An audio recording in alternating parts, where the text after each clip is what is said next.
grab a six or a cold ones, and whatever else trips your trigger, we're about to embark on a Dynasty road trip. That's right, we'll tool around the back roads of fantasy football land, taking in the sights of 10 and 12-man Dynasty leagues. But leave your keys at home, because here's your drivers, Ron and Jonah. So let's bellying up to the fantasy bar here. I got my drink in hand, got my little special homebrew on tap, and feeling pretty good. Feeling pretty good about it. Yeah, it's Sunday. End of the weekend of a bunch of free agency moves. Felt kind of safe maybe today to try to hop in on some stuff so it doesn't change 5 minutes after we report on it. And even if it does, we've kind of reached that tier of acquisitions where it's most of the big moves are done. Right. I think what we've kind of learned, and we know this, but the kind of way it breaks down from a dynasty football standpoint is quarterback is the biggest off-season moves always. Mm-hmm. Wide receivers, they're kind of number two on the list because they can take a quarterback and change how good a quarterback is. Tight ends are like tight ends for the whole season. You're like, wonder if they'll use them. And it's positional need, hit and miss. Yeah, it's that's team to team. I can't really think. I was going to, address that a little bit. I was trying to think of the last really big that tight end's going there. That'll be interesting. And the one that popped into my head was when Jimmy Graham went to Seattle. Oh, they're going to say Ricky Seals-Jones to New York. Well, that's gigantic, though. I mean. Yeah, you're right. I mean, the free agent, and really, that wasn't even a free agency. That was a trade, wasn't it? Yeah, the top tight ends don't generally see the market. And as they've shown us so far this offseason, nobody's been afraid to franchise those bastards. No, not at all. Or they kind of try to sign them. Yeah, you tight end, a good game-changing tight end is rare. And they tend to, more than any other position, stay with their team for a long time. Well, we've established it takes, it used to be the old fantasy wives' tale, 3 years for a tight end. Well, no, or 3 years for a wide receiver to figure it out. Yeah. Tight ends are more like 5. It's a decade. Yeah. It's a half a decade till you know whether or not he's even viable. Yeah. I think of the guys like the Jason Wittens, Tony Gonzalez, Jimmy Graham. Those guys were so good for so long, and Travis Kelce right now. Witten was another one. He took a few years to develop into something that people took seriously. I think I won our old keeper league with Jason Witten in 2003, and he still wasn't a top flight tight end then. No, it takes a while. Well, and then you get into the running backs, which really they hang out there forever. And I do think we'll address this at the end of the pod today, but I think teams are much more willing now to take a running back in the draft than pay a guy. Yeah. And, there's elite running back talent that's available via free agency means they're 26 years old. So they're no longer elite running back talent. I hate to say it, but. Well, and I think the NFL, what the NFL is really telling us right now is they really don't value that running back position. Like you said, they'll, sign a guy to a contract. Like, no, I'll go get a 22-year-old that I can control for 4 to 5 years at a low price. And when he needs that second contract, he can go find himself out on that free agent market where there is absolutely no takers. Let someone else pay that giant second contract. Right. I think it's one of those positions too that every year a running back's going to be like, I can make more money. And then they're going to kind of come back to the team and be like, you're right. I can't get any money. Well, there's a few younger guys out there in this class, and I thought there would just be some desperation panic signings. Like I said, I kept looking to Houston's going to overpay Cordero Patterson or Penny. Nobody is biting on these guys. No, they're not. And I guess we can tie into our first segment here, running back into quarterback. With the Colts, because here's a team with arguably the best young running back in the NFL. right? I mean, you could say Jonathan Taylor right now is a top three. Top three for sure. Who's their quarterback? I'm not even sure who they have on the goddamn roster, to tell you the truth. I believe, I could be wrong. Scott Tolzien? I believe it's Jake Fromm. Does that sound right? Oh, it sounds possible. Who's ever the guy that came in and played as good as Carson Wentz when Carson Wentz was out as Jake Fromm, which is a big problem. But, we want to start a new segment here, and we're doing this on Zoom. I cannot see your face while we talk about this next segment. I'll get behind the windscreen. So we're doing a new piece where we'd like to call it.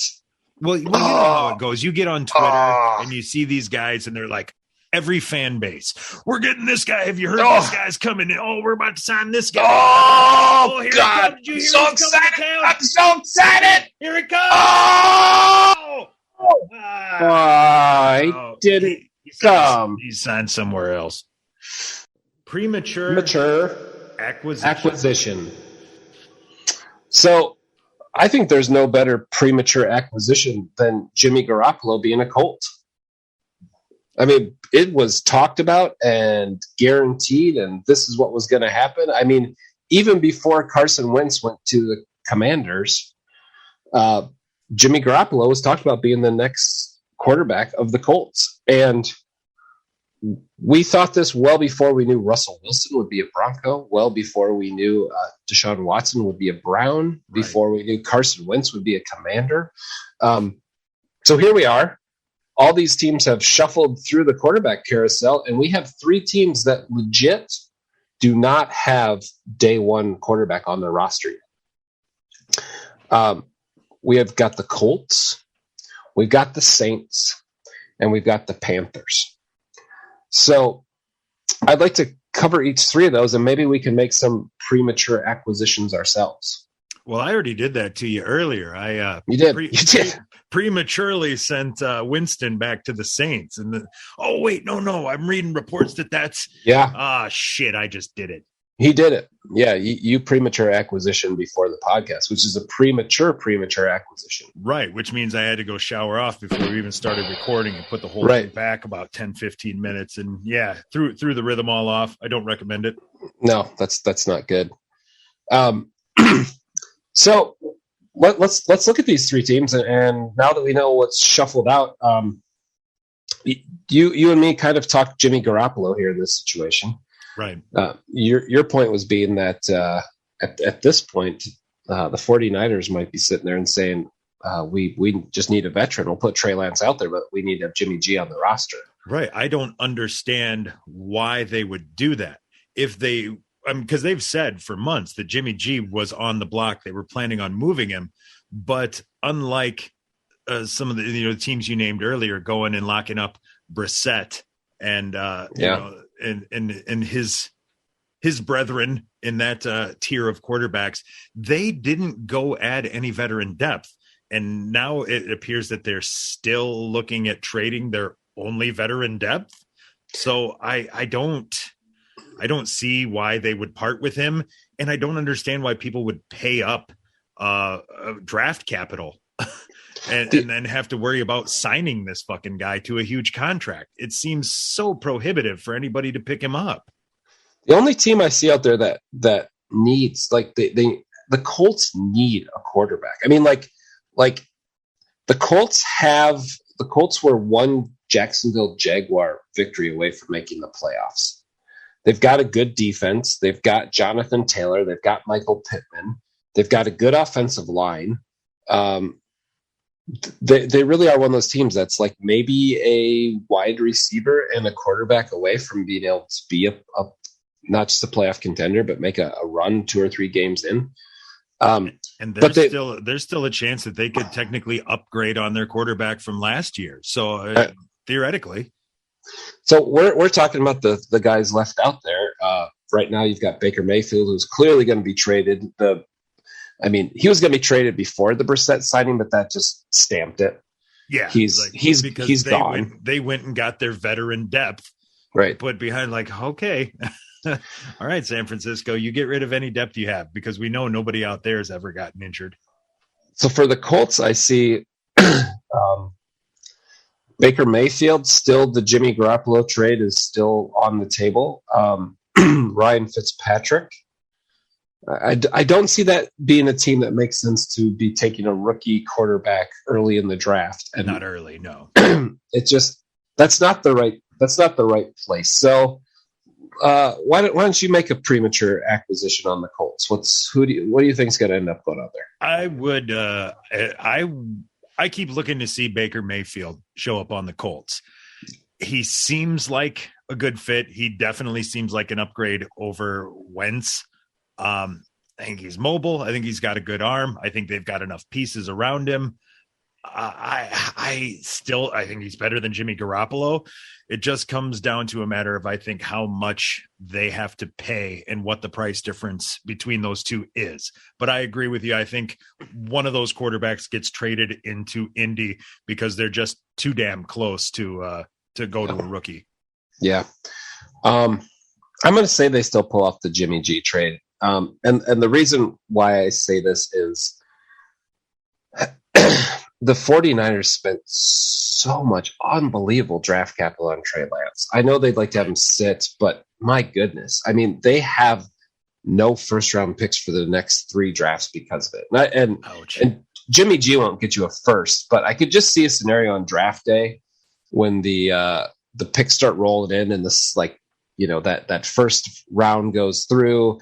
You're starting to look, and the 49ers are like, oh, man, this guy's still out there. We thought he'd be in the first, and you've got Jimmy G. And the Colts would be desperate enough. You might be able to flip 2 for Jimmy G on draft day. You think? So, I just can't see paying more than a third for him. I agree, but you look at what think about this. The Colts just got what they got in the Wentz deal is unbelievable. Yeah. Really. So, I mean, they're sitting on enough. They've got enough picks in that spot to say, even if we gave up a second, we still got all these thirds in the draft. So I could see them giving up a second, and maybe they give up a second, the 49ers would give up a third sort of scenario. Right. But I think if you're going to pay that much, I think you got to go with Mayfield. I mean, he's the younger, he's signed. Like, I think what's Jimmy G got 1 year left or something? Yeah, but we're looking at a 30-something-year-old quarterback who's going to want big money. I mean, yeah, but Baker Mayfield's such a douchebag. Like, I just don't like him as a human being. Maybe that's me. Maybe that's my personal thing. But, yeah, I don't know. If I'm a Colts fan, I'm trying to put myself in the Colts fan, I like the stability Jimmy G brings over the question of what Mayfield brings to the table. But their hand is forced. So I think we're divided on this one. Well, and the good thing for Mayfield is the Colts play indoors, so he's not going to have to worry about, you know, when he's living at the stadium. It's going to be a lot more palatable for him indoors. I think he needs to look at that. Okay, after we're talking here, I'm going to say the Colts. I'm going to say the Colts sign Ryan Fitzpatrick. And honestly, that crossed my mind in the middle of this too. Just to cover their ass in case they can't make a deal for one of these two guys. So I'll say the Colts pick up Ryan Fitzpatrick, or hell, they might even pick up Andy Dalton, just to get their. Well, I mean I forgot about Dalton, right? Then they've got their veteran guy, even if they get one of the younger guys. You know, like because they have no one. They have no one, and that's what. And if San Francisco does that, they're in the same boat. That's what, like, why aren't they signing an Andy Dalton or a Fitzpatrick? Right. Like, it makes me think that maybe that Jimmy G trade isn't as imminent as we've been thinking for 3 months. Now, the second they do that, they've lowered what they can get for Jimmy G because they've shown their hand too. You know that they're looking. Yeah, I suppose, but right. Well, let's move on to an easier one to look at, in my opinion. Is the Saints. Okay. Yes. The Saints are one of those franchises that now has permission to rebuild, right? From your fan base. Oh, right? For sure. So you've got Michael Thomas, who knows what you've got with him. Alvin Kamara is beating people up. You've lost Sean Payton. that's a franchise that doesn't need to go get Baker Mayfield or Jimmy Garoppolo and win now, right? That one piece isn't going to help them enough to really change the standings. No, at all. Jameis Winston wasn't terrible for him before he got hurt. I think the whole NFL is just kind of waiting for. Like, I was surprised they were rumored in the Watson trade, right? And how close that came to him going there, because that was not any talk at all last year of that might be a place for Watson to go. Right. So I really look at the Saints going Winston and probably drafting a quarterback. Yeah. And Well, the thing for me with Winston was when it looked like there was about a 4-hour window of premature acquisition where it looked like Watson to the Saints was going to happen. And when that looked like the case, that meant Mayfield stays put in Cleveland. And I was like, okay, Jameis Winston's going to have to wait for somebody to get hurt. Like I thought he's not even going to get signed now. It's going to take an injury for him to make a team as a starting caliber player. And I was like, oh, well, shuffle that around. I think you bring back a veteran on a decent deal and hope for the best. I agree. Let's move on to the last team we talked about, the Panthers. Wow. What happened there? Matt Rule messed that up pretty good for them. Yeah, I mean, they were never in a great position, but man, they have noticeably degressed. They have. I saw they extended DJ Moore, so that's unfortunate for him. Yeah. There's talk of Christian McCaffrey being involved in the trade at one point, which is not a good look for your franchise because he didn't get traded for a quarterback. So now he's there, probably disgruntled. And paid. Right. Matt Rule's just going to lose his job. This will be his last year there. But then kind of one story that came out of the Deshaun Watson thing is that people don't want to go to Carolina either. We've seen that with free agency. They just don't. So it's weird because Matt Rule, it's those coaches situations where Matt Rule is going to push really, really hard to not draft a rookie quarterback because he knows that they won't win with a rookie quarterback and he'll lose his job. Right. And that'll be the next guy's quarterback. Right. You can't win with Sam Darnold. I feel like that's a children's book. Right? The Little Golden Books. You can't win with Sam Darnold. But you can't, the GM's not going to trade his future draft capital for Matt Rule to win now. So I don't see, oh my gosh, you know what? I had Jimmy G penciled in there for 3 months. That was Me like too. As soon as they put him on the block, I was like, oh, he's in Carolina. They're going to back up the truck and sign him to a 6-year deal for way too much money. And he's going to come in and be mediocre and everybody's happy. I'm talking myself into thinking that Baker Mayfield's going to end up there all of a sudden. Just as two franchises that are in a necessity situation, right, that they can't go into next year with Sam Darnold, and the Browns can't go into next year with Baker Mayfield on their roster. Right. And like we said, the Saints, it doesn't make any sense. No. You're really looking at the Colts or the Panthers for them. That's about all you've got for I mean, Seattle's still in the mix, but I think if anything, they're going to go with Drew Lock and probably draft another one. Yeah, I don't think they're trading for Baker. No, I don't think you're giving up draft capital. In fact, I don't think that's where they are. In fact, I'll say this. I'm going to here's my premature acquisitions for these teams. I'm going to say the Colts sign Fitzpatrick and still might pull off a Jimmy G trade. I say the Saints sign Jameis Winston because they have to and try to draft. They'll be the team that tries to draft a quarterback. I'm going to say the Panthers and Browns get forced into a deal that neither of them like, and Mayfield ends up being the quarterback for the Panthers. Here's my thought on Seattle, and this is why I didn't put on the list. They got so much in that Russell Wilson deal. Yeah, they're in a full rebuild. Well, not rebuild. They're like fully retooling. They cut Bobby Wagner. That's also a sign that they're like, shed some cap. Shed some cap, and then they might roll with Drew Lock. But they don't. that's fine for them. Like them rolling with Drew Lock and him not being good is actually beneficial for next year when they start to cash in all these chips. So, Right. yeah, I don't see that being a team who is in the market. No, I mean, hell, they've got like one running back under contract, and they still haven't made any moves there. Yeah, I think it's going to be a full draft retool. Yep, I agree. This is kind of fun what we get to do now. We get to take our first real Dynasty road trip together. Hot damn. And I mean, it's beautiful out. I mean, it is perfect road tripping weather.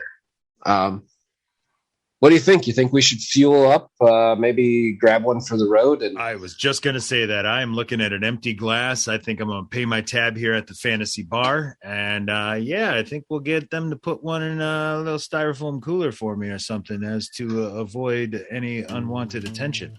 It's time to settle up at the bar and the bathroom. Top off that tank and grab one for the road, because we're about to take you around the league on a Dynasty road trip. I think maybe since I'm still in coffee mode and you've moved on to the afternoon, maybe I need to take the wheel today. Yeah, that's probably a safe bet.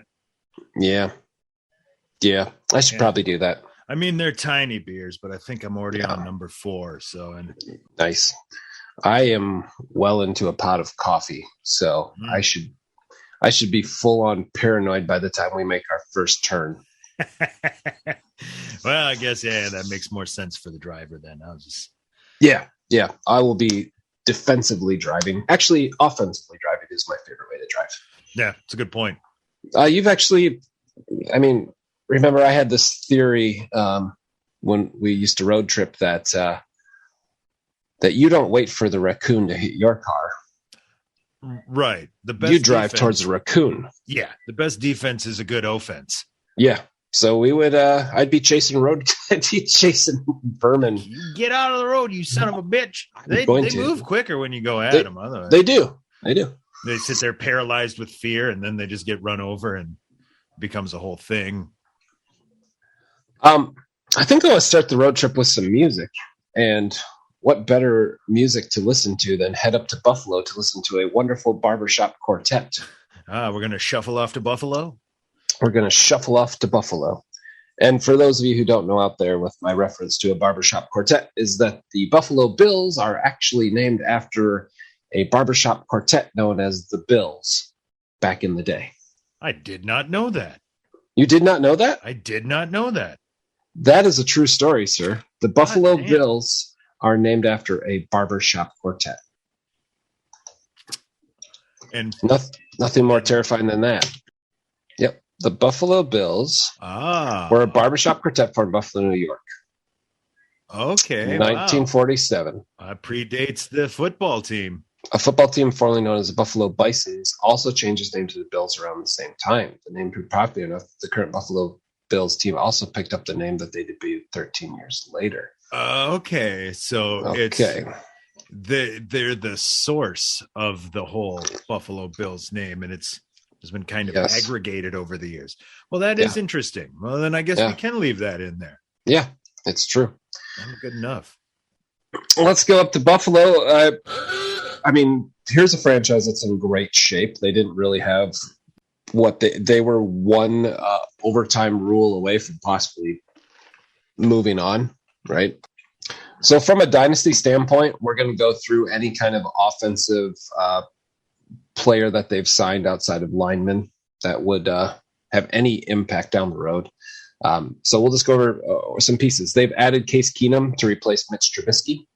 That means nothing. Yeah. Solid backup. If Josh Allen gets hurt, Case Keenum might be a spot start for you in a game or two. Jake Kummerow, that's what I'm going to call him. That's what Aaron Rodgers calls him too. Yeah, he's got a soft spot for old cum cakes. He does. He re-signed a deal that means nothing. Isaiah McKenzie re-signed a 2-year deal, which I would tell you doesn't mean anything except they let old Cole unvaccinated Beasley go. Emmanuel Sanders gone too? You know what? I think he is on. He is gone. Okay. He is gone. So he could potentially have moved up in the depth chart. He would be their slot receiver. So Isaiah McKenzie, worth just a little note. They used him last year when Cole Beasley was hurt. He had 2 actually very good games. So keep that in mind. I think the big story is the player whose stock goes way up next year is Gabriel Davis. Yeah. And then they made an interesting signing, which I don't think we like from a dynasty standpoint, because it took 2 relevant tight ends and made them not as relevant. What the fuck? Well, I hate to say this, but NFL teams do not keep our dynasty football teams in mind when they make decisions. No, and they really need to do something about that, the sons of bitches. The players have started to get on that page, not the owners or the coaches yet. But the Bills went out and signed O.J. Howard, which means O.J. Howard is still not the number 1 wide receiver on a team, and it means Dawson Knox is going to catch less touchdowns than last year. Wouldn't you think he'd be scarred by being a first-round draft pick that just could never get out of the muddled tight end situation to a starting spot, and he leaves and goes to a place where he's already got somebody in front of him? I don't understand the signing from his point. I would say this. I think you and I both really like O.J. Howard, and the NFL tells us that we are wrong. Right. They're like, no, he's big. You guys think, no, he's just a guy. Yeah, because Evan Ingram got more money than him, a better deal. Which was shocking. I mean, That guy can't stay on the field. Not that O.J. Howard's been the picture of health, but Evan Ingram is the definition of an injury dude. Right. So, I mean, dynasty stock here, we're talking Gabriel Davis has gone up, Isaiah McKenzie has gone up, Dawson Knox has gone down, and Josh Allen has stayed about the same. Right. If anything, a mild bump. I don't know. Maybe they just looked at New England and was like, hey, 2 tight ends up there. They like to ruin value of 2 potentially useful guys. Let's do that too. We also want 2 tight ends and use them both less. That sounds like a good decision. That sounds like what the NFL in general is doing. And I think as we take this road trip, we might see that hash itself out. Agreed. Let's go down to warm, sunny Miami, where they said, want a hot mess at decision making? Here you go. So good luck to all you dynasty players out there when you've decided that you're going to dip your toes into Miami water here. They signed Teddy Bridgewater to back up Tua, which means Tua Teddy Two Gloves. That's a fun little tongue twister. You got Tua Teddy Two Gloves. It honestly, for me, that's not a good sign for Tua. No, it means that they wanted to sign a guy who was no threat to Tua, that when he has a bad game, the fans aren't going to start clamoring for Teddy Bridgewater to come in. Right. They needed a guy who's competent, but not good enough that people are going to call for it. I mean, the fact that Bridge is in Teddy's name is phenomenal, because that's what he has been. He's been the bridge quarterback for this scenario in many places. Last year he was the bridge quarterback for Drew Lock, and he beat out Drew Lock. Before that he was the bridge quarterback until until Jameis Winston was going to be there, and then he's just been moved around as this bridge quarterback. Well, and I think it was the same thing in Denver. I don't think they had planned on him winning that job, and it was like, no, absolutely fuck. not. Absolutely not. That was let's not talk about that. That was like one of those situations where, as a Broncos fan, somehow having a competition between Drew Lock and Teddy Bridgewater made you forget that it was Drew Lock and Teddy Bridgewater. One of these guys is going to be really good, and then you're like, no, one of these guys is going to be not as bad. One of these guys is going to start. That's the only thing we can say for sure. Right. Here's some nice clarity we got, though, because we were talking about how the running back who ends up in Miami would probably supplant all their running backs, and we would finally have some clarity there. Right. Which we don't. We don't at all. they signed Chase Edmonds to a 2-year deal, and then for a day you were like, oh, I guess he's their guy. Yeah, he's their guy. Then they turned right around and signed Raheem Mostert as well, which made you then go, oh, they're using dual running backs, because why would you sign two guys when you already had? I have to look and see who's actually. I know they signed Selvin Ahmed for another year. Okay. Yeah, that's for sure. I have to look and see.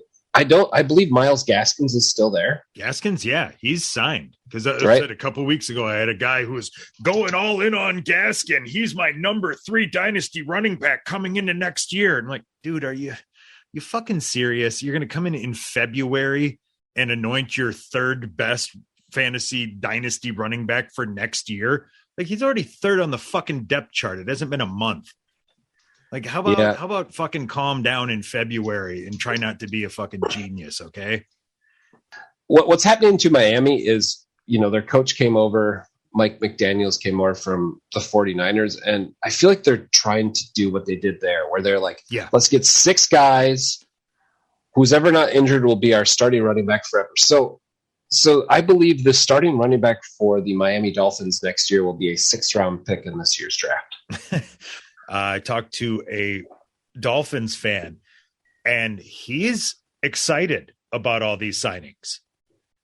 The one he points to is right below Mostert, Alex Ingold.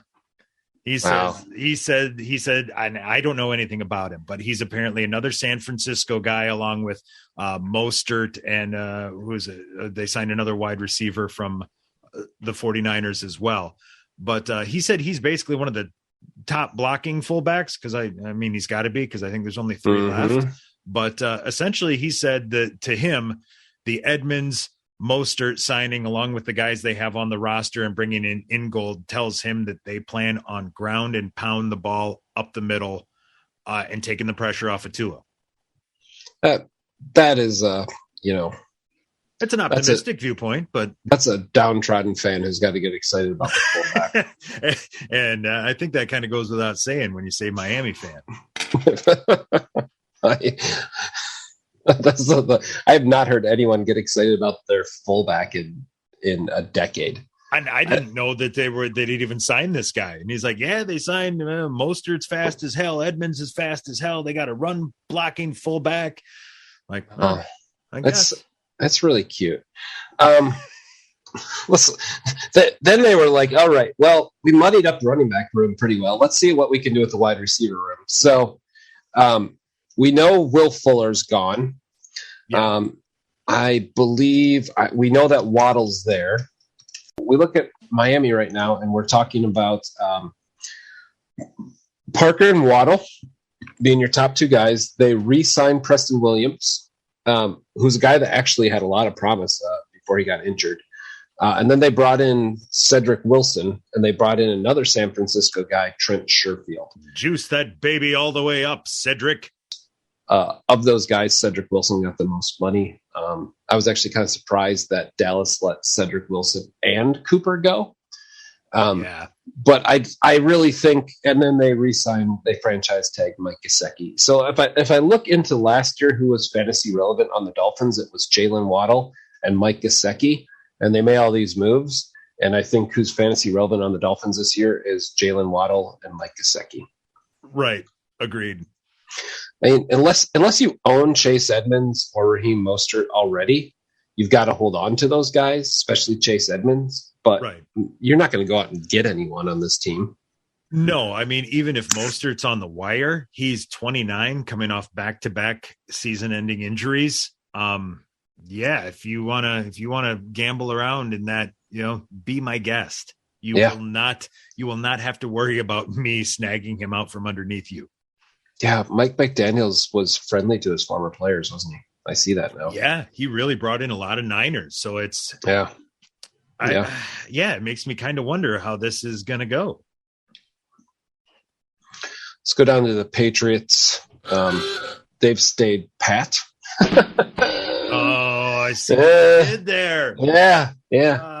Oh, bitch. I know. They've only re-signed 2 players.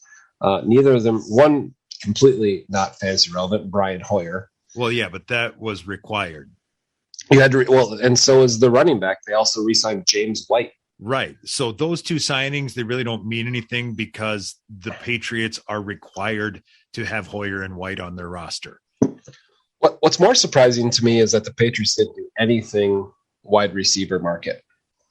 Yeah. Yeah. Well, right? I think they kind of blew their whole free agency wad of cash last season. And it looks like we're back to regular business as usual for the Patriots. Yeah. And there's no longer that, we've talked about some guys who might sign there. And maybe when we get into our remaining free agent wide receivers, we'll kind of think about which one of those would be a good fit. Jamison Crowder. I've been thinking Jamison Crowder there for months. Of course, every other guy that I've said for months has all been wrong. So let's probably add him to the list. Let me give you this guy because he wasn't available in the offseason until the last few days. But now I like Javaris Landry. I was going to mention that as well. But the premature acquisition buzz on him is that he may be going back to Cleveland. Yeah. Because I guess he wanted out to try to play with Watson. So we see how that worked. Yeah, we'll see. Let's go to the Jets. Really exciting. And, I'm going to do this thing. Are you ready? All right. I'm going to slowly read off the names of 4 players that the Jets went out right away and re-signed or signed as free agents to just really solidify a team that's always on the up and up. So I'm going to start slowly. Now, I've had coffee, so I'll be fine, but this is maybe why I was driving for this segment. All right, everyone, bear with us. Joe Flacco. No! Yeah, no, yeah. See, and I made that goddamn Joe Flacco sounder last season, and as I'm doing it, I'm going, why am I wasting my time with a Joe Flacco sounder? I am never going to get to play this fucking thing. And, well, you know what? Ron, fire that sumbitch up. Let's get one more use out of the Flacco sound. You've been Flacco. He's better than Zach Wilson last year. Wasn't every quarterback on that roster, though? Yeah, the Jets are really shaping up for next year when Joe Flacco finally retires to signing Teddy Bridgewater to a 1-year deal. Yeah, until they can get through that, as a bridge to the next guy that they're going to draft. But let's get more exciting. Let's go into the running back room. Let's give you Tevin Coleman. That is almost as much of a Jet signing as Flacco. I don't know which one is more Jets. Well, how about this tingly feeling you're going to get right in your berries? Braxton Berrios. Okay, I stand corrected. That might be the most Jets signing. Wait, $12 million for Braxton Berrios for a 2-year deal? That's right. Jesus Christ. That is the most Jets signing of the offseason.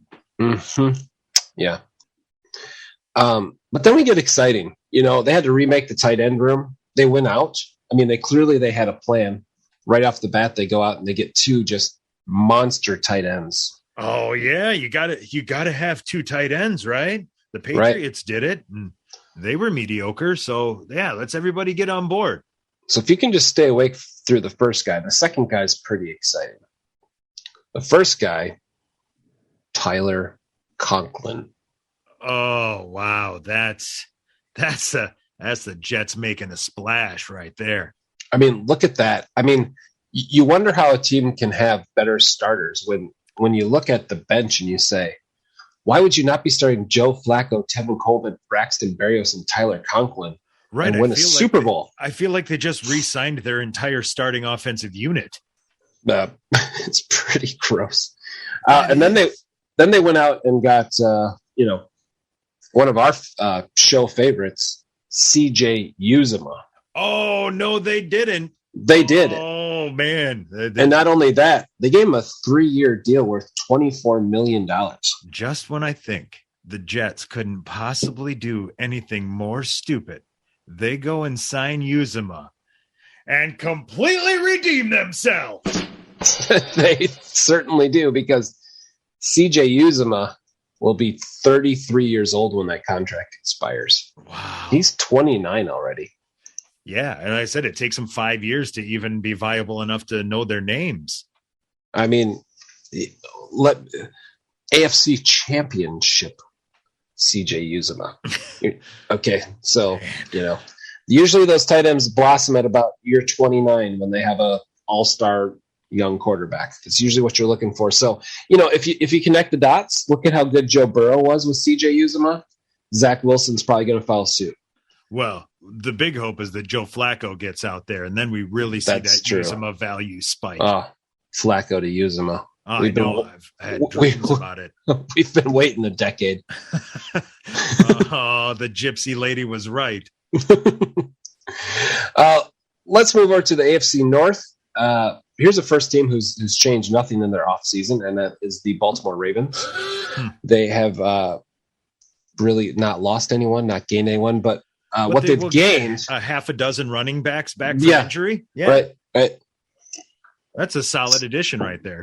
Right. You don't really need to get free agents if you get 12 guys back from season-ending injury. Right. Last year was kind of a running back retirement tour on that roster. Yeah. Being like, I forgot about that guy. I was kind of shocked by the end of it that Todd Gurley wasn't a Raven. Todd Gurley, Ravens buddy. Right. So nothing really to report there. They'll be the same team except with a lot of returning running backs. The Cincinnati Bengals, they had to go out and replace their key offensive piece in CJ Uzuma. Yeah. How do you do that, though? I mean, well, you have to try to. Uzuma was such a force. I mean, not just physically gifted, but just his intimidating presence. I mean, this was a man who would take a bath in chili if they won a Super Bowl, right?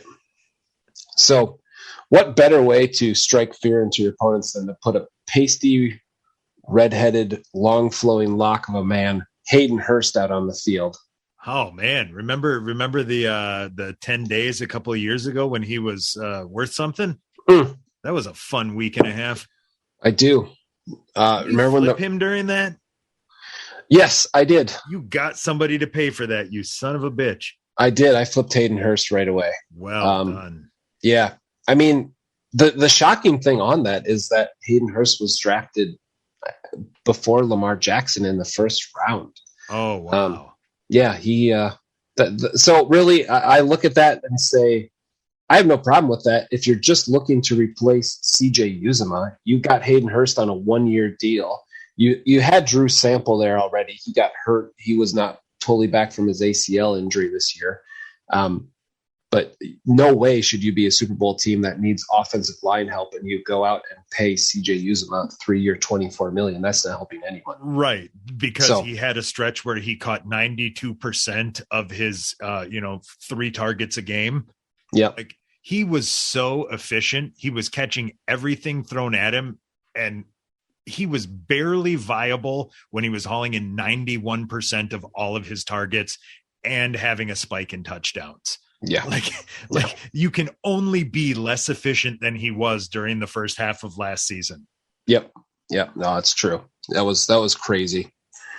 Well, we're going to go to the Browns, which is obviously a team that's probably changed the most. Damn, yeah. Like from every aspect, the only thing that hasn't changed from a fantasy standpoint is that the running backs are still there. So you've got this Deshaun Watson fellow. I don't know. I don't even think he played last year, so I'm not really sure what the big deal is with him. Right. And he was healthy. So, I mean, he was a healthy scratch for a full season. So how good can he be? That's really weird. I know he wasn't in any pain. He was getting massages all the time. So, the Browns went out and just decided to give up 3 first-rounders, a 3rd rounder, a 4th rounder, and then guarantee the guy with a $230 million contract, fully guaranteed. Couldn't believe I heard fully guaranteed. Man, he learned from the Kirk Cousins school of contract negotiation. Well, here's the thing that And Deshaun Watson was in a place where he got to pick this, right? Right. And this, I'm going to tie these two signings to each other in this weird roundabout way. If you followed, we don't really talk about defensive players on the show because they're not in dynasty football. But I do want to connect the dots to what happened after I understood how this contract broke down a little bit more. Randy Gregory, this weird thing that happened for the Cowboys, that he had a 5-year, $70 million deal, or $5-year, $70 million deal with the Cowboys, and then 2 hours later he signed with the Broncos for the same amount of money. There's something in the contract that made it different. And the reported thing is that the Cowboys wanted to put in these things that said, if you got in trouble with substance abuse again, your contract is worth less money. And the Broncos said, scrap that. Yeah, we don't give a fuck. We don't give a fuck. Go ahead and get in trouble. We'll risk that you get suspended for 8 games and we'll give you the same contract. We'd rather take that gamble. So the big story on this Watson deal is where that money sits. The $100 million of that $230 million is the first year. Right. So Watson is guaranteed to make $100 million no matter how long his suspension is if he gets one. Yep. Which means the way it's broken down is that when he misses a game, he'll only lose $53,000. Wow. So I think that's why when we were looking at the thing and being like, oh, Watson's going to be in Atlanta or Saints. He said no to the Browns. He said no to the Panthers, and all of a sudden he signs with the Browns. I think the Browns moved in and said, yo, Deshaun, we'll give you $100 million. Even if you're suspended the whole year next year, you'll make almost all of it. We'll guarantee all of it. Come on, right? Come on down. Right. We've got all this money we've made from Progressive on our insurance, our commercials. Saved so much on that insurance. So really, after this year, he's got 4 years at $130 million. Right. That's not terrible. What are we talking about? 31 a year or something like that? Right. And Cleveland is not a city that I imagine there's only like 2 massage therapists in the whole city of Cleveland. So probably a smart place for him to end up too. No one really gets in trouble in Cleveland. Fair. Jacoby Brissett got signed right away as the backup. Solid move. You're probably looking at Jacoby Brissett being the Browns quarterback for at least the first 4 games of the season, to be honest. Probably. Yeah. I think we're going to be in that 4 to 8 range. Right. And then they traded for Amari Cooper, which we talked earlier in the week. We were like, wow, his value tanked quickly. And what did the Cowboys think about him, that they basically got a 5th round pick for him, and that was it. Yeah, it's a salary dump. Right. But all of a sudden, Amari Cooper becomes an important piece. Right. Because I was like, man, who do they got at wide receiver? And it's like, just him. They have Amari Cooper, and they signed Jakeem Grant, who I don't know if you remember last year, but Jakeem Grant for about 2 or 3 games for the Bears was this like stud wide receiver out of nowhere. He's very, very fast. So, and then Landry, they cut Landry. There's rumors that Landry, I'm going to make a premature acquisition right here. Hell if you don't mind.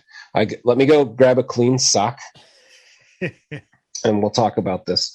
So it looks like Javaris Landry is probably going to re-sign with the Browns now that Watson's there. He wanted out because of Baker Mayfield. Now he wants back in. So we'll see what happens there. I don't know. That's a lot of money. $100 million guaranteed doesn't lend you a lot of room to be picking guys up. And so they also franchise tag David Njoku, which I think is a really solid move. Right. And they paired that with cutting Hooper. Right. Which is, so Njoku's value to me. So if we look at the Browns, this is like a whole new team. We can't really even say whose value went up or down. And most of them aren't there anymore. It's just right. The running backs are basically holding right where they were. Right. Watson's value was his own. It didn't really change as far as landing in Cleveland. And Cooper maybe gets a little bump. Maybe. Yeah, and I don't know if I like, Cooper has always just been like Cooper. He's just like solid, and he has a few like big games a season. I guess he's fine. I guess Njoku's the guy with Hooper going that maybe goes up the most in value. Yeah, I don't know how much Watson likes to use his tight ends, but I know. we'll find out. I know Kevin Stefanski does. True. Although I did make a rule at the dinner table last night with my family that no one should hang out with people named Kevin.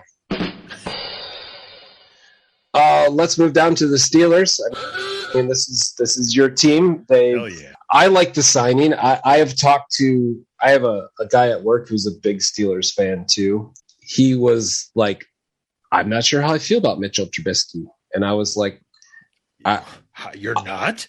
You're not? Well, I actually love the Mitchell Trubisky signing. And I don't have to talk myself into it because I'm not a Steelers fan.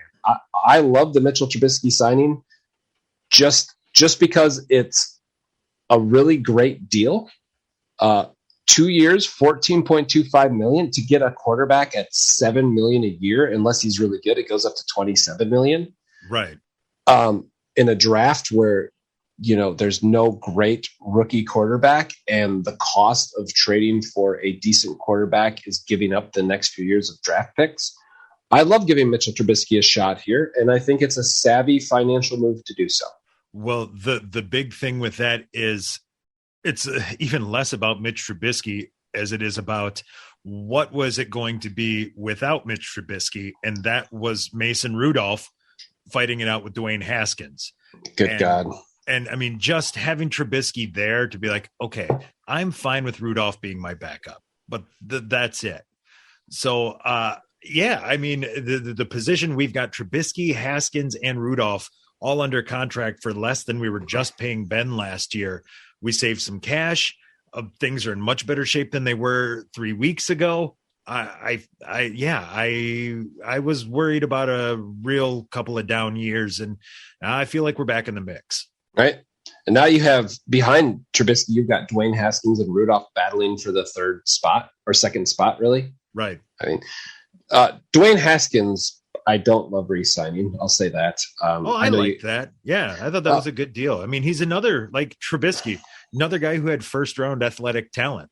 I mean, whether or not he can perform on the field, that's, I guess, up to the coaches. But they definitely have draft pedigree, so I'm here for it.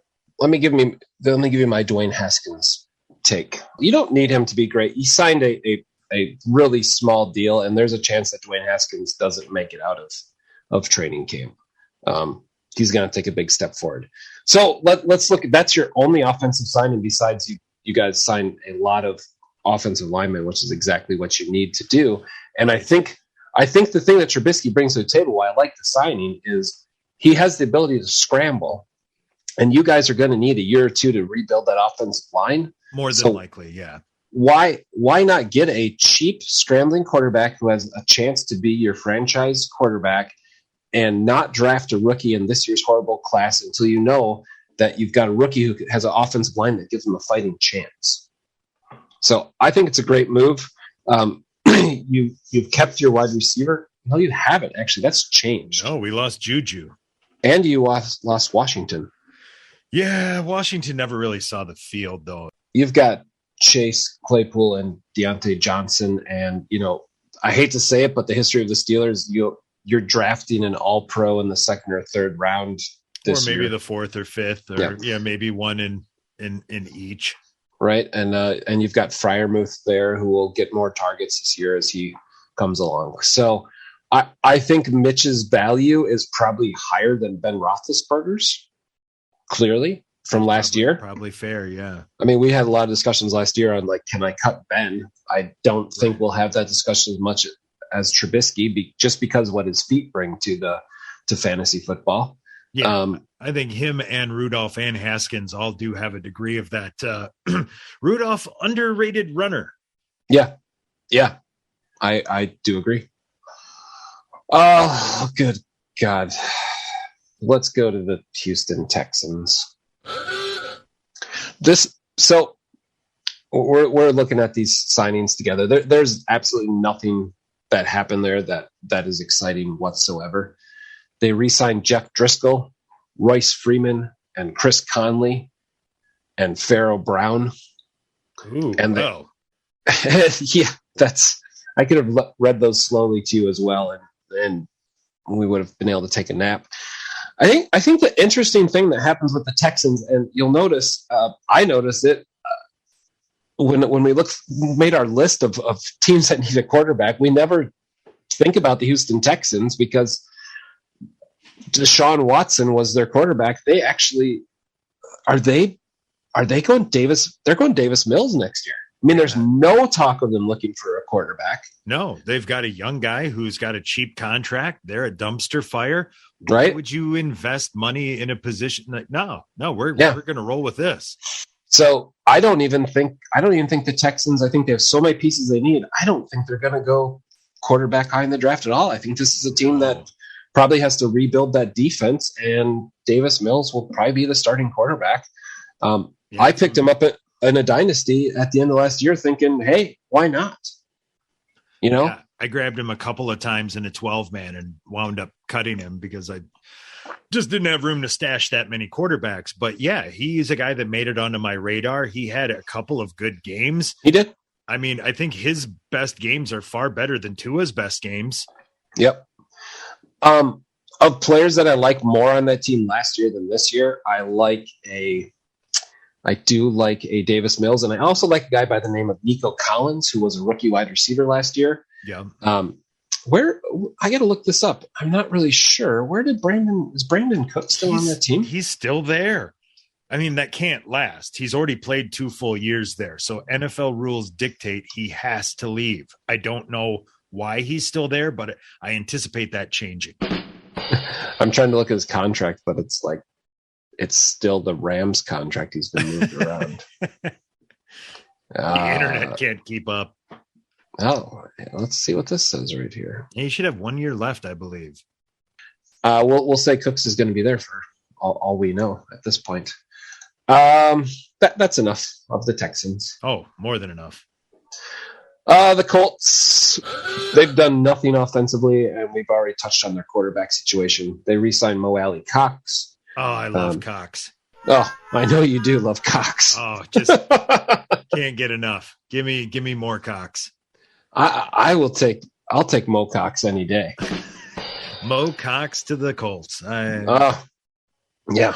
I mean, they had Carson Wentz, who was Cox enough, but now they got Mo Cox. That's it. We can't assess that team without a quarterback. There's nothing to talk about until they figure that piece out. But I do need to know: is there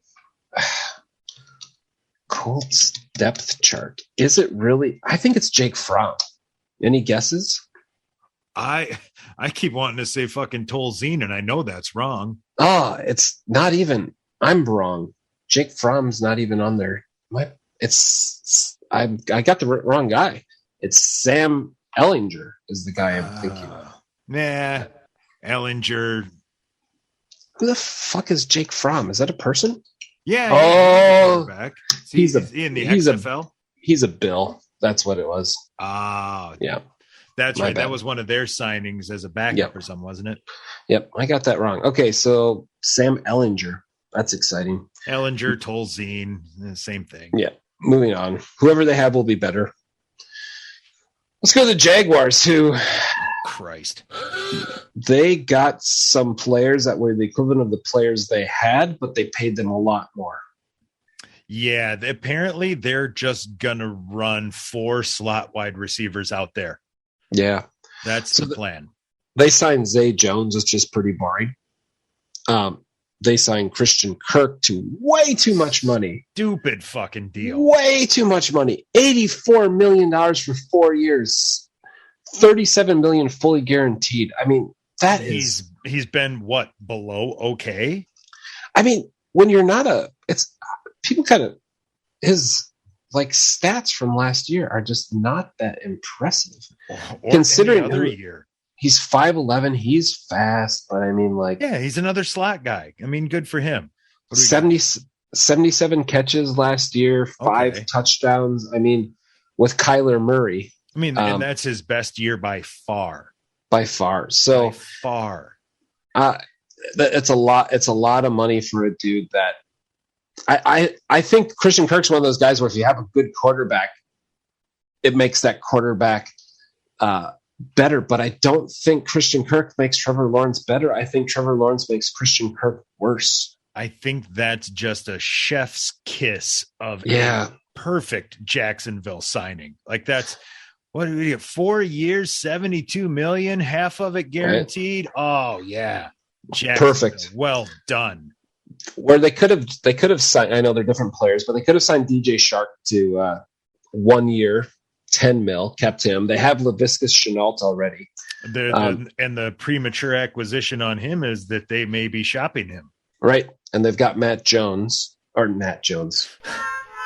Lord. I wish they still had Matt Jones. Me too. That would make this a much better show. He would be fun to road trip with. I would like to do a Laviska Shenault with him.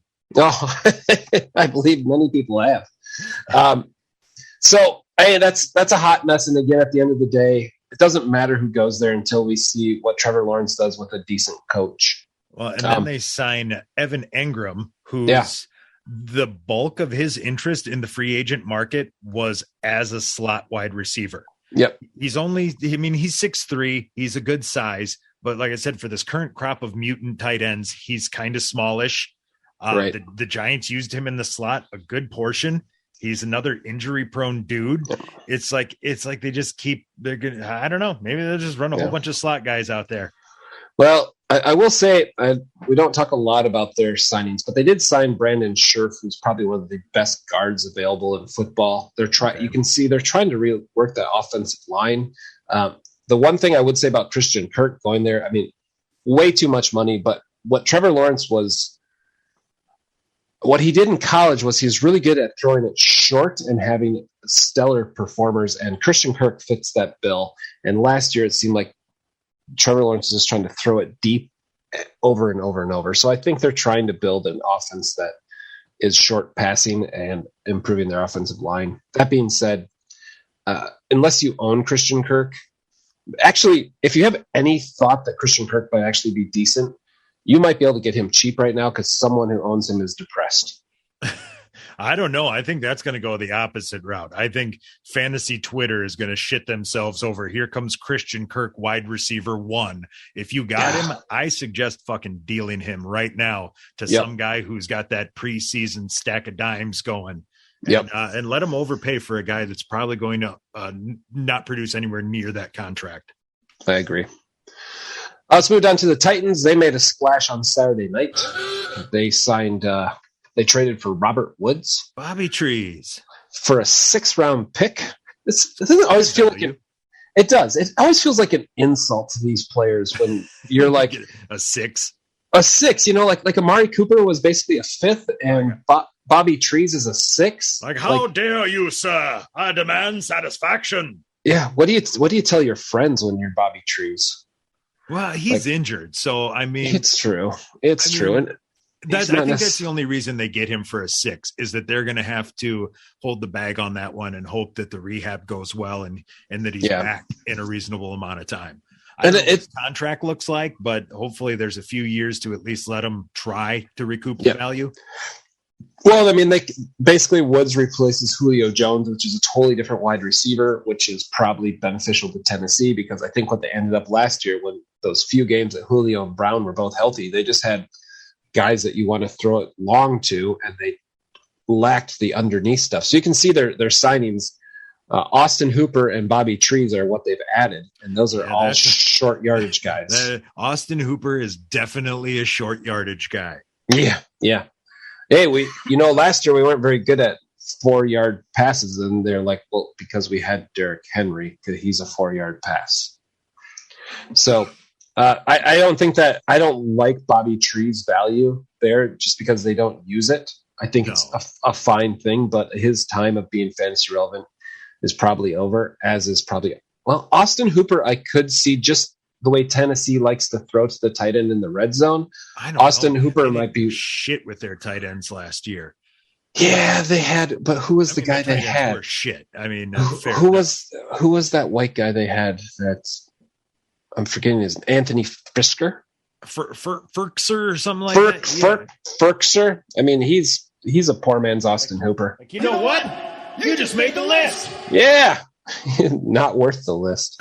I want to waste the ink on this. Let's move to AFC West here. We've got the Broncos obviously changing the face of the franchise with one move. Russell Wilson. Well played. Russell Wilson's now the quarterback for the Denver Broncos. We did a segment in the offseason about free agency, and I said just with the coaching piece, and I said just with Nathaniel Hackett there, the value of those wide receivers was up so much more than what they had last year. Not being Teddy and Drew Lock, just that subtraction made their value all go up. Right. So you take a team who had the most boring defensive head coach in the history of the NFL. Thanks. Bring in an all-pro quarterback who's won a Super Bowl. Bring in an offensive coordinator who just coached an MVP quarterback for 2 seasons. If your window to buy Tim Patrick, Cortland Sutton, and Jerry Jeudy is probably passed already. It has now closed. If you want to be sneaky, and probably the person's going to be like, why is he asking for that guy? Because Noah Fant went in the deal. There's a tight end by the name of Albert Owulabunga. But being a Broncos fan, we just call him Albert O. Albert O, tight end, might be a sneaky guy to pick up in a dynasty league. But again, anyone who owns Albert O already is aware of the situation. And for Russell Wilson, you can look historically, he's not a guy that really likes to go to that tight end. No. You can argue if that is because they've never had a good tight end, but you pointed out earlier, they made that Jimmy Graham trade. I mean, he was still in the back end of his prime, and it's true that didn't pan out to anything. I just can't see Russell Wilson throwing a tight ends. He doesn't do it. Well, and if you look at Nathaniel Hackett's track record of being a Packers offensive coordinator, they didn't throw to a tight end either. So it's not stacking up very well, which is why I think the Broncos were comfortable putting Noah Fant in the deal. Well, I think that's why you make the trade, because you're like, oh, here's a guy who's talented, but we don't have any use for him because we don't throw to the fucking tight end. So you might as well have him. You can take him to Seattle, where you also don't throw to a tight end. Right. So the other story I would say at the Broncos is that, like many, many, many teams in the NFL, they have not signed a running back yet. There's a lot of, I'll do a premature acquisition. There's been a lot of stories that Melvin Gordon is going to end up back in Denver.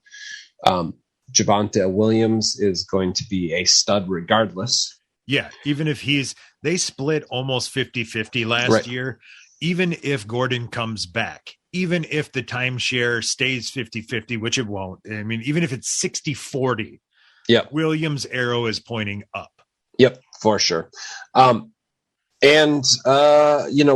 talked about the one place that we thought Melvin Gordon would be solid at is Miami, and they clearly, I guess we can't say clearly. There's still time. There's still time to pick up 3 more running backs for that room. Yeah, it was him in Miami and Seattle was the 2 spots I thought was a good fit for him. But I don't think that's coming to fruition.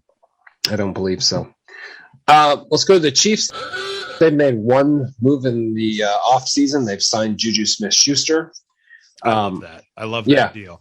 I'm not big on Schuster. I've been a Pittsburgh fan forever. I had a guy try to trade him to me a couple of years ago, and what I did was send him back a graph that I had drawn that showed everyone's interest in Juju, and it showed a big spike and a dip and a spike, and then it showed my interest in Juju, which was a flat line well below that.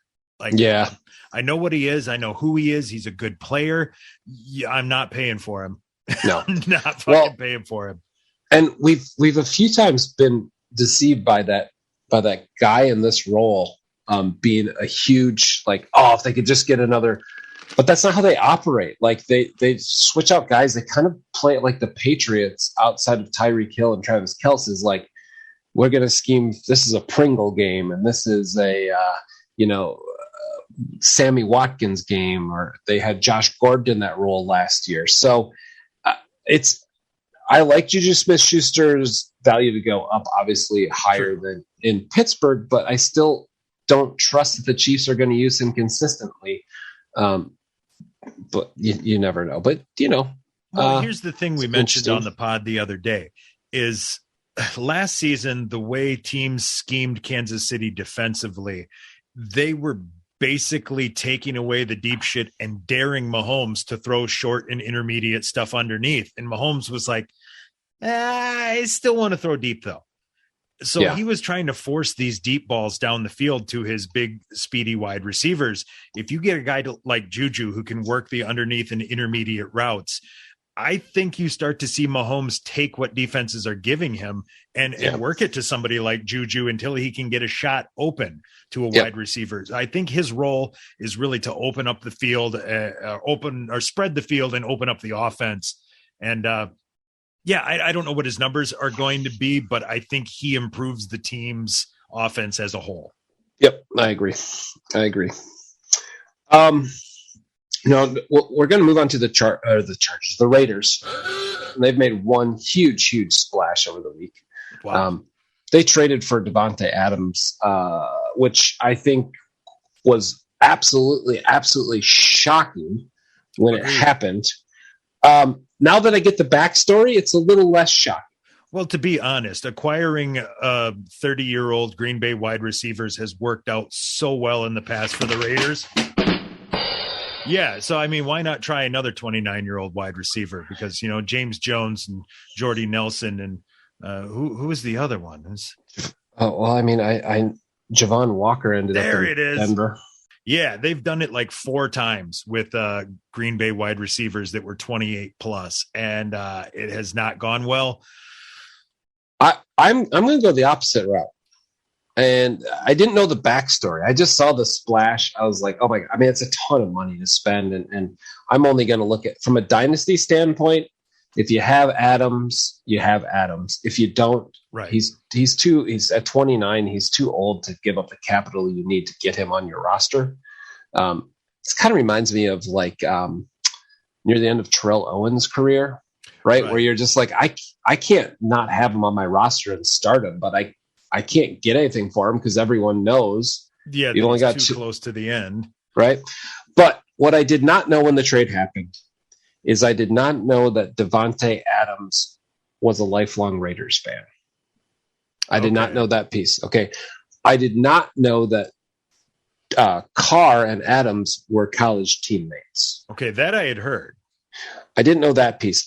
I also didn't know that that this was essentially the same contract the Packers were offering, that Adams just wanted to play for the Raiders and play with Derek Carr at some point in his career. This was his last chance. Yeah, and the word was that the Packers may have actually had been slightly more cash. Right. But who knows? I'm in Packer country, so they always really like to grease the fucking skids on that. Yep. Oh, the Packers offered him more. I take those 2 storylines, but then I take this other one little piece that's out here. And I hate the guy because I'm a Broncos fan, but I respect the guy because I'm a football fan. And Josh McDaniels is the head coach. And one thing I know about Josh McDaniels is that he gets the best out of his quarterback by far. I mean, like really, like Mac Jones, I have a sneaking suspicion that next year Mac Jones is not the story we thought he was. That Bill O'Brien will come in and be like, oh, no. That was Josh McDaniels because I saw Josh McDaniels make Kyle Orton look really good in Denver. That's exactly the name I was going to use. Right. So pumpkin pie haircutted freak. But then I also thought, you know what? The contract is what's mind-boggling. The connection to Rodgers and the lifelong, take all that stuff out of it. Josh McDaniels traded for Randy Moss. And Moss was like 28 years old at that time. Look at Moss's numbers for those 2 seasons. I think Adams has the potential. Sizzling hot takes. To be a better wide receiver for about 2 years in Las Vegas than he is in Green Bay. And that's just my hot take. I see potential of Carr locking in just as much as Rodgers did, but McDaniel's scheming for it a little bit better. But that's the thing. Even if he does lock in as much as Rodgers did, and even Green Bay didn't have any other weapons either, I just don't see how he can reach that same target share and that same production that he had in Green Bay with less weapons around him and technically a better quarterback. So although, like you said, he's still a must start, a must play guy, I think his value takes a little bit of a ding. Yep. I think Derek Carr's value goes up. And I don't know. I think Waller's, we'll see how Waller comes back. Yep. We're talking like the difference for us, maybe a handful of touchdowns and like 20 catches, right? When we're saying value wise, 40 points over the course of 16 or 17 fucking games. I certainly would be worried if Devontae Adams ended up on about 15, 16 other teams. I'd be more worried than him ending up where he did. I would say that. Like if Devontae Adams got traded to the Jets, the Dolphins, the Texans, the Jaguars, all those pieces, I would be like, oh, that's terrible. This is not a terrible scenario. Let's go to the Chargers, who just basically is bringing back the same team. They re-signed Mike Williams. They're good to go. Like there's nothing new happening with the Chargers. All their players from last year should have similar projections for this year. Yeah, not a whole lot of movement there. If you don't mind, I got to pull over the car here before we move into the NFC and I got to drain the lizard. Yeah, I'm with you. I might have to take a shit in a cornfield. Yeah, let's do it. I'd hate to say that. I'd like to say this is the first time, but